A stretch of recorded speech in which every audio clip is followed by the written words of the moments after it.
Good morning বন্ধুরা, সবাই কেমন আছো? আশা করি আমার বন্ধুরা সবাই ভালো আছে। বন্ধুরা সবাই ভালো থেকো, সুস্থ থেকো। তো দেখো, ঘরের সমস্ত কাজ করতে লেগে পড়েছি। আজকে জানো তো বন্ধুরা, আজকে ভোরবেলা হাঁটতে গিয়েছিলাম। অন্য দিন আমি বিকেলে হাঁটতে যাই, তোমাদের দাদা বললো তোমাকে আর বিকেলে একা একা হাঁটতে যেতে হবে না, তো আমি ভোরবেলা উঠবো, উঠে তুমি আমার সঙ্গে হাঁটতে যেও। তো আজ থেকে কী বলো তো, তোমাদের দাদাই কিন্তু আমাকে নিয়ে যাচ্ছে। তবে আগে আগে কী বলো তো, ভোরবেলায় যেতাম।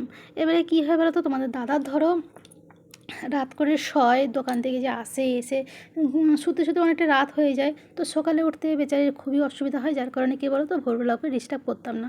আমি একা একাই কী বলো তো, বিকেলবেলা হেঁটে নিতাম মানে সন্ধ্যাবেলা সন্ধ্যে টন্ধে দিলাম, দিয়ে একাই বেরিয়ে পড়তাম। তোমাদের ভাইপো পড়তো, তো ওকে কিছু খেতে দিয়ে আমি হাঁটতে চলে যেতাম। বুঝতে পেরেছো? তো যাই হোক, আজ থেকে আবার ভোরবেলা হাঁটা শুরু। তো যাই হোক, হেঁটে টেটে এসে ঘরের সমস্ত কাজ করে স্নান টান করে চলে এসেছি ঠাকুর দিতে। আর আসার পথে কী বলো তো বন্ধুরা, ফুল কিনে নিয়ে চলে এসেছিলাম। তো তোমাদের দাদাবাবুকে বললাম যে তুমি আবার আসবে কেন, সেই তো আমরা ধোয়া জামা কাপড় পরে এসেছি, তো ফুলটা একবারে নিয়ে চলো। তো তোমাদের দাদা বললো হ্যাঁ বেশ, তাই ভালো। তো দেখো, ঠাকুর ফাকুর দিয়ে কিন্তু আজকে চা নিয়ে বসেছি, বুঝেছো তো। তোমাদের দাদা বললো একটু চা করো দেখিনি। সত্যি কথা বলতে বন্ধুরা, কালকে না একটুকুনো ঘুম হয় না, কেন জানি না। মানে মাথাটা ছিঁড়ে ছিঁড়ে খাচ্ছে, কেন জানি না, বললেও ভুল হবে। এইসব চারিদিকে যা সব হচ্ছে, এই ঘটনাটা মাথায় নিতে পারছে না, এত চাপ হয়ে যাচ্ছে না, বলার মতন নয়।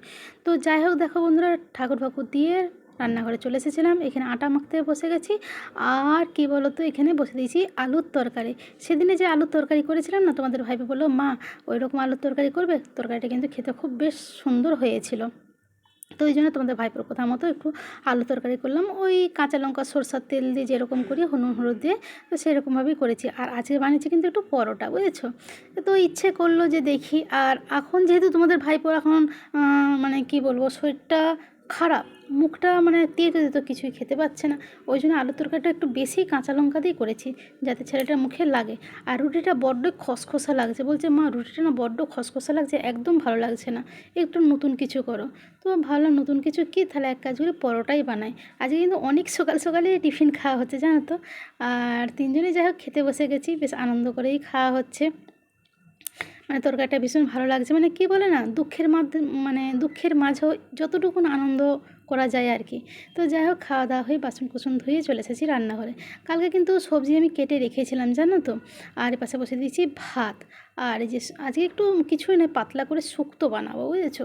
তেল মশলা এখন একদম খেতে ইচ্ছে করছে না। তোমাদের ভাইপোকে বললাম আমার রান্না প্রায় শেষের মুখে, তুই স্নানটা করে আয়। তোমাদের ভাইপোকে দেখো স্নান করে চলে এসেছে। তো হ্যাঁ, দেখো আজকে আমি কী রান্না করেছি। একদম শুক্তো পাতলা করে করেছি, এটা কিছু দিই না, বুঝেছো। শুধু নুন আর হলুদ গুঁড়ো দিয়ে করেছি, লঙ্কার গুঁড়ো টঙ্কার গুঁড়ো কিচ্ছু দিই না। বড়ি যেমন সজনে ডাঁটা কাঁচকলা এরকম দিয়ে করে সেরকম। আর মাছটা সে কী বলতো, ভাজাভুজি টক অম্বল কিছুই খেতে ইচ্ছে করলো না। ভাজাভুজি বলতে গুঁড়ো করে ভাজা করেছি পেঁয়াজ দিয়ে। তো দেখো, আর এই মাছ ভাজাটা খেতে আমাদের ভীষণ ভালোও লাগে, জানো তো। তবে হ্যাঁ, তোমাদের দাদা কিন্তু একদম এরকম মাছ ভাজা খেতে ভালোবাসে না। তো যাই হোক বন্ধুরা, এই ছিল আমার আজকের ভিডিও।